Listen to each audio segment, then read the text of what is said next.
Oh, hello. Didn't see you there. ManokAdobo here. You caught me browsing some of the Great Ace Attorney Chronicles extra content.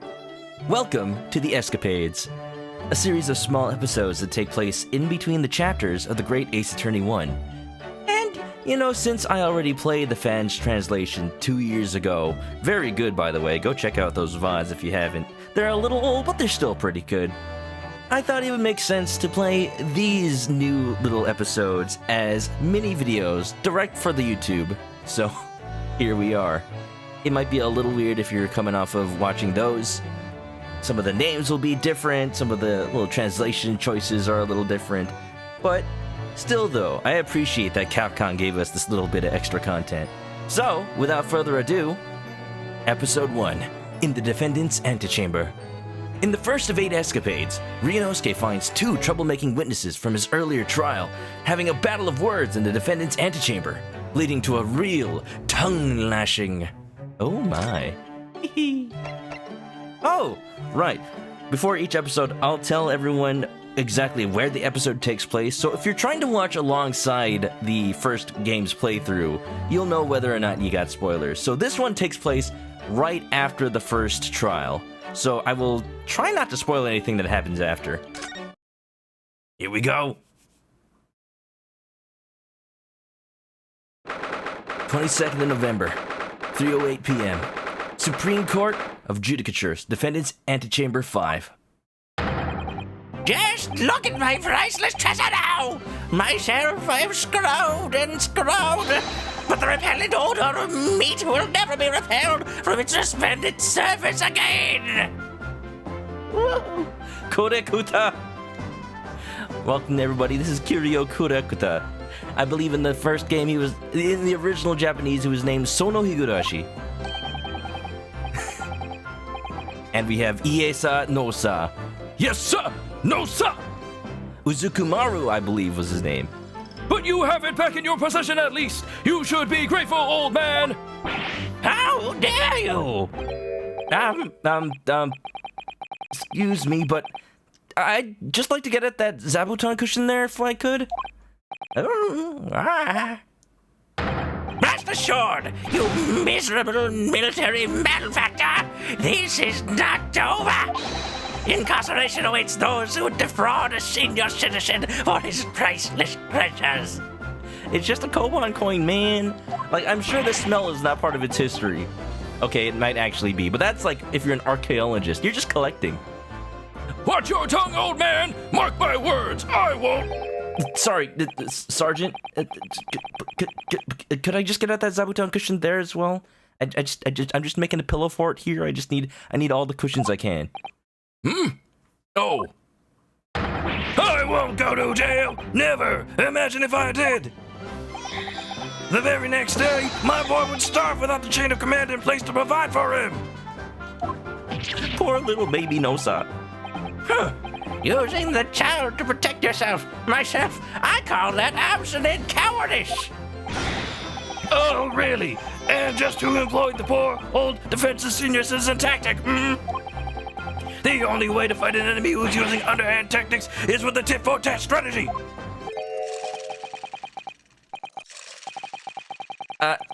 Sorry to interrupt again, but I just need to get at that Western-style cushion there on the sofa.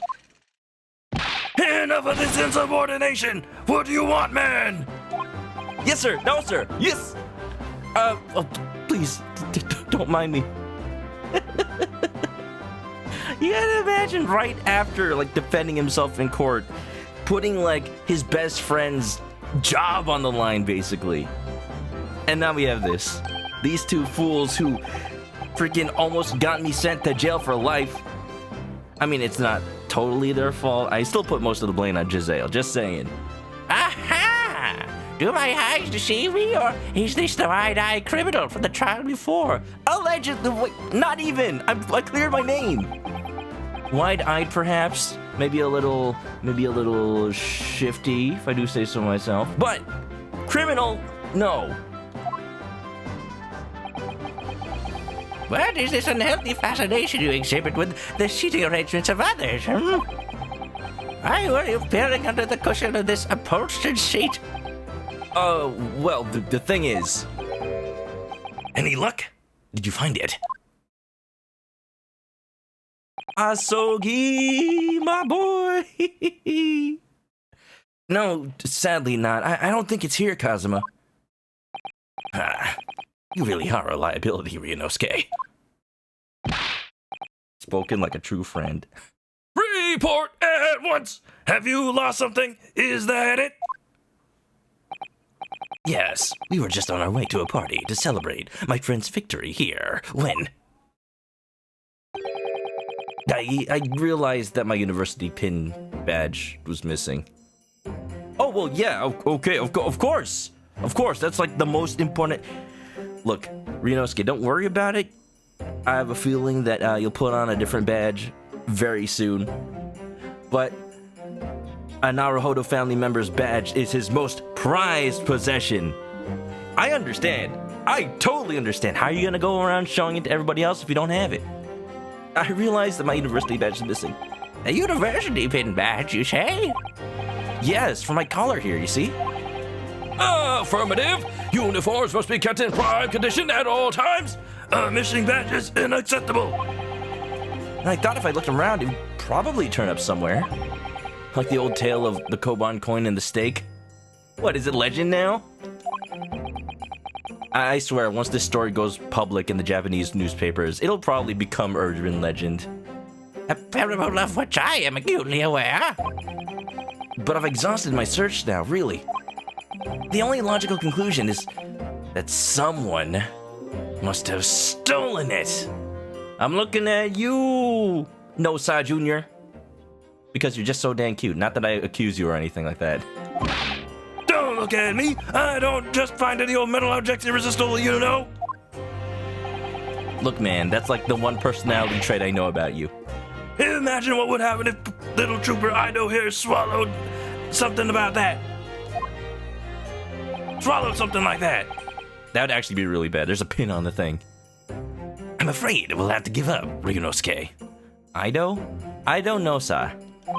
I don't think that's a pun. Still, if you tell the office your student number, they should be able to issue you the new one. That's not the same, man. It's my badge. That's why I still have my old original ID from when I went to college. Like, it's cracked in half, sure, but you know, it's been getting me it's been getting me discounts at movie theaters for years now. What's the matter? Don't tell me. Yes, I don't remember my student number. What? I don't believe it. I mean, this is the second time you've lost your badge, isn't it? Third, actually. If you didn't think you could remember it, you should have made a note of it somewhere. Infinite ammo. I told you that until I was blue in the face the last time this happened. Like Solid Snake giving Raiden a little lesson. Tap into his head. Write down your number. I don't need to write anything down because my number is infinite. Yes, I do seem to remember someone telling me something along those lines. It was you, wasn't it? You can't even remember who told you that. You needed to remember it. Well, student numbers are 6 digits, Kazuma. Who could remember 6 whole digits? I can recall the Game Shark code to get Mew in Pokemon Red and Blue, 0115D8CF. Not only is that numbers, but there's also letters. Yume isn't exactly a long-established university, you know. All of our numbers are still rather low. In fact, they only use the last 3 digits. Well, that might help, I suppose. That might help? Just ask every single one. 001 to 999. Ryunoske, it's only 3 digits you needed to remember. Just 3. Look, I feel for Ryunoske here. I don't have that good of a memory either. If it was 3, I'd probably just, like, remember it, then because it's so easy, I'd forget it because I thought I knew it. Sorry, my brain is such a disappointment. Ooh, where'd that sass come from? Yes, well, Anyway, young man, myself, I was greatly impressed with you in the courtroom today. Oh, you mean me? A lawyer already before you've even graduated, and such a loyal friend to this one. Ooh. The amount of contempt in that pause. This one? What's that supposed to mean? Oh, no. I still have much to learn.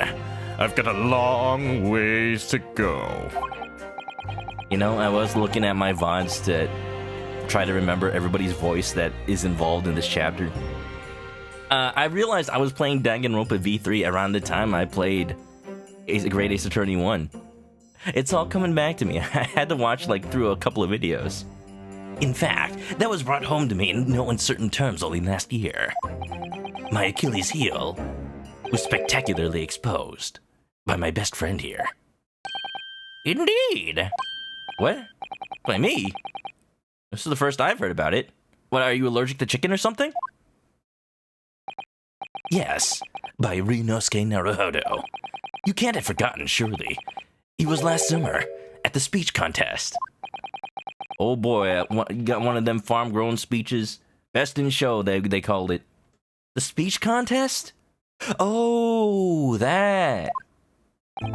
Contestants had to take the stage and deliver a public address on any subject they chose. Can I deliver one on Dragon Quest? I would love to deliver one on Dragon Quest, please. I'll tell you all about the history of every game. We were competing to give the most compelling and powerful speech. Oh, compellingness is a requirement. And yours was great. It made a huge impression on the audience. Obviously, since I was a budding student of law, I was determined to win. It was a presentation on katanas and how to take care of them, and what will happen when I use this katana if you all don't vote for me to win the contest. And sure enough, one by one, my opposition fell because of the katana. When I reached that final at last, I came up against you. Yes, so you did. Not being rude, but when I first laid eyes on you. Beautiful. I mean, I thought to myself, this cheeky, wide-eyed no-hoper is out of his depth. He's gonna be a pushover. Oh, this was before they even met. That was your version of rude, is it? Not rude? Not being rude? Well, I paid for my complacency because it brought on that humiliating defeat. What? I forgot you just right down on his baby's head. Sir, don't do that. You're gonna end up with Stewie Griffin as your child. Defeat! How are your ranks compromised? My speech was going very well. I had the audience in the palm of my hand. They hung on my every word. And then, when I came to the very last line... Yes? What happened at the very last line? Tell us. Well, if you stop interrupting me, old man. It was supposed to be a climactic end. However, I completely fouled it up. You could say I made it a turnabout for the worst. Never! You mean you stumbled on your words? Spectacularly. Even now, I can't believe I ruined it. Well, what on earth did you say, man?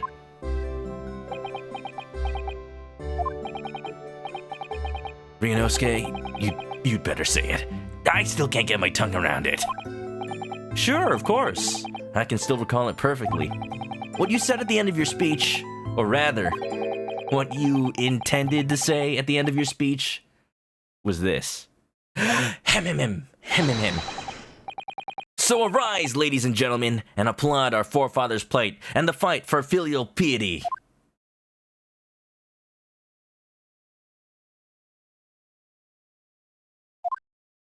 Okay. And what went wrong? Oh, what indeed? Myself, I see no problem with the pronunciation of these punchy words. In that case, old man, I invite you to say it yourself. The fetal, pedal, pedally, pee. Very well, then, I shall. Ahem, ahem. Arise, ladies and gentlemen, and applaud our forefathers' plight and the fight for filial pile. It's impossible! Now you see. The arise, ladies and gentlemen part, I delivered perfectly. But the next part had me floundering for a whole 5 minutes. Five. Oh boy. I'll tell you what, it's a little easier because I'm pre-recording this video, but as a streamer, you gotta learn to roll with the punches, man. You stumble on your words, you just gotta go like, the next line. We're good, next, cut. Fix it in post. By the end of it, I was on my knees in front of the podium, the blabbering mess.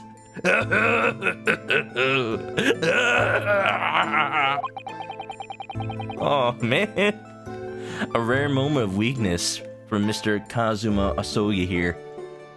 Honestly, yeah, I love this. I actually do love this a lot.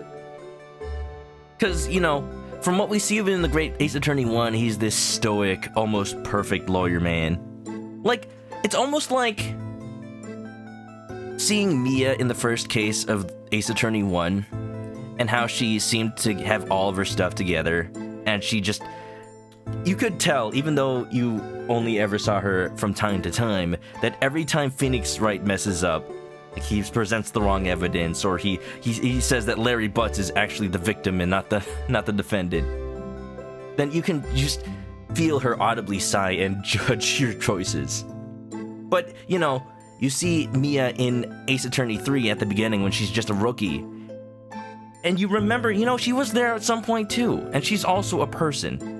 Here we see Asogi being Ryunoske's best friend and recounting one of their, you know, first memories together. And you realize, you know what, yeah, they do have a special friendship, don't they? And that's when the audience started to heckle you. Arise, arise, they were shouting. Don't laugh, Naruhodo. I'm sorry, it just... Hell on earth.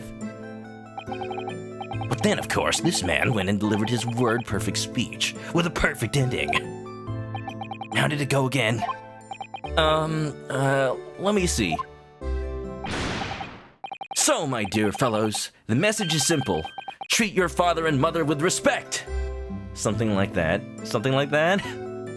Yeah, you know, it doesn't have, like, filial piety. But it's simple and people resonate with it. Yeah, there you go. I mean, talk about stating the obvious. But the fact is, I lost to that speech. Tongue-tied is the only way to describe it. Well, it is quite tricky to say, I agree. That final fight for filial piety especially. And ever since that day, I've had this question whirling around in my head. Why did our forefathers choose such an awkward phrase? No, don't get too tongue-tied again, Kazuma. Yuck it up. Was it to mock their children? I mean, it should never have been called filial piety in the first.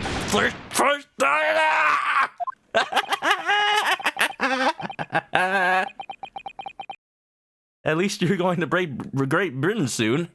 It might not come up much there.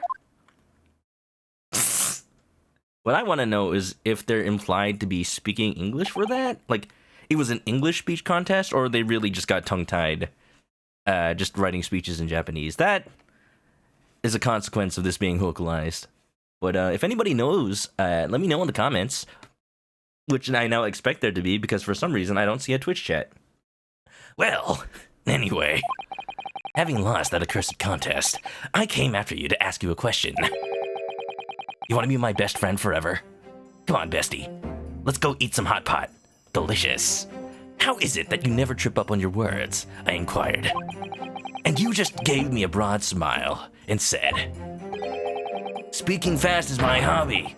I mean, really? What kind of a hobby is that? Maybe Ryunosuke's a Twitch streamer. He just didn't know it yet. Do you think you could take your hand off of your sword? Besides, it's just a way to pass the time, you know? After that, you started talking at me 10 to the dozen, like you were possessed almost. Honestly, you can't imagine the shock I suffered that day.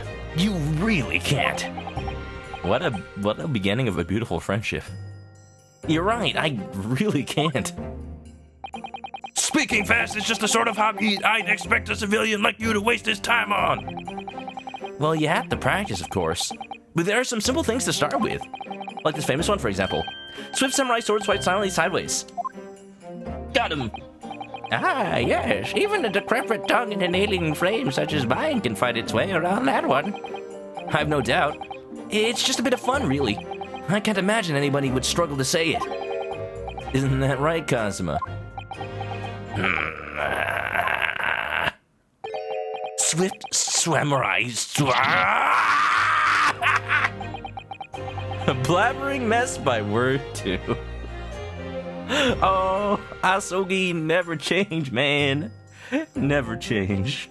Oh. And if they ever do a great Ace Attorney, I don't know, investigations or something, I want to see more of Asogi and Ryunoske just hanging out, just in their day-to-day life. Maybe they have class trials, maybe mock trials, you know, just something. I just want to see more Asogi. It's not just a samurai. Every good soldier needs to be able to handle a sword. Even the ones in tanks? Especially the ones in tanks. Have you ever had a tank driving at you with the pilot just swinging a sword around coming out the top? It's absolutely daunting. It's the best in psychological warfare. That's why I've been busy teaching Ido the finer points of swordplay. None of this wordplay nonsense, Private. I even let him shave my beard from time to time. Is that why it looks like that? Yes. Come to think of it, not long after that, we started to attend lectures together, didn't we? And we got into that debate about family values at the sukiyaki place on campus. Do you remember? Yes. Your argument was full of jokes and puns and wordplay as usual. I remember it well. How was it? In any case, I swore that I would never let myself forget the shock you gave me back then. From rivals to best buds. And as a symbol of how seriously I took that oath, I decided to wear this, my red Hachimaki headband. What? Because of Ryunoske?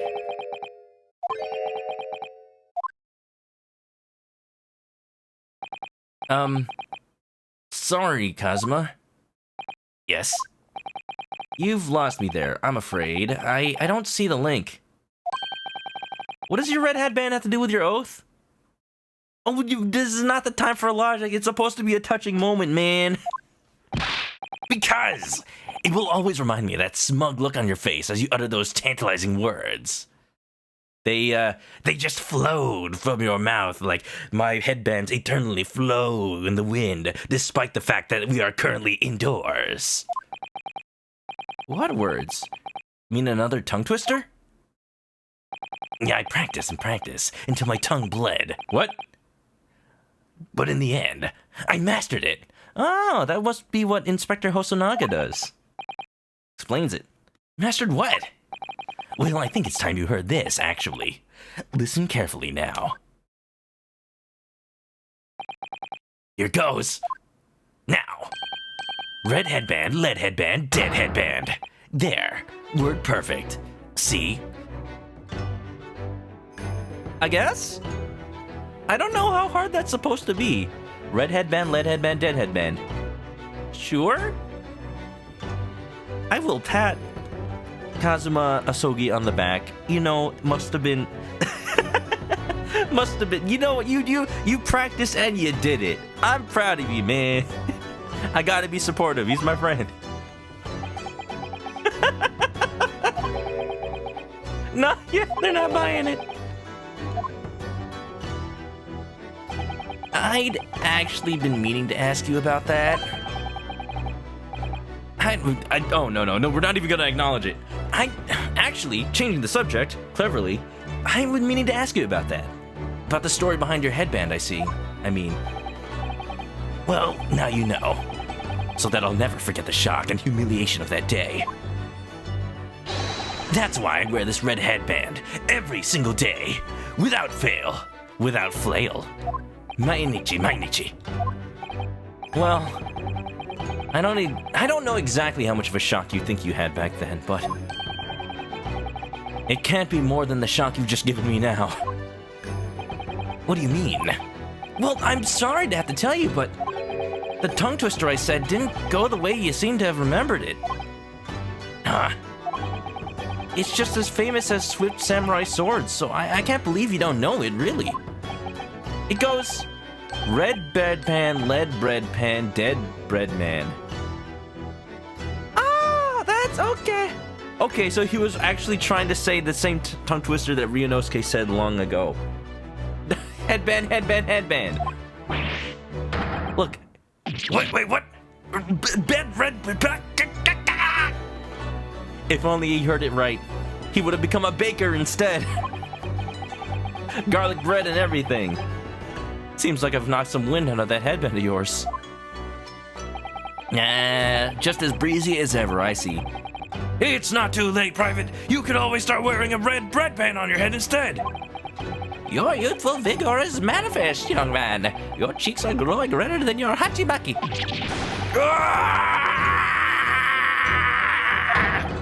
Why do so many words have to be so similar?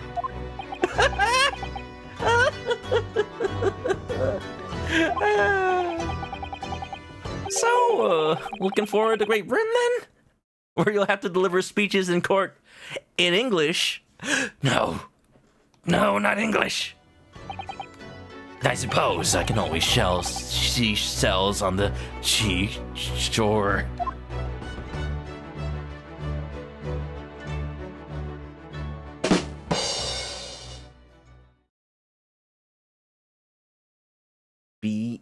Beautiful.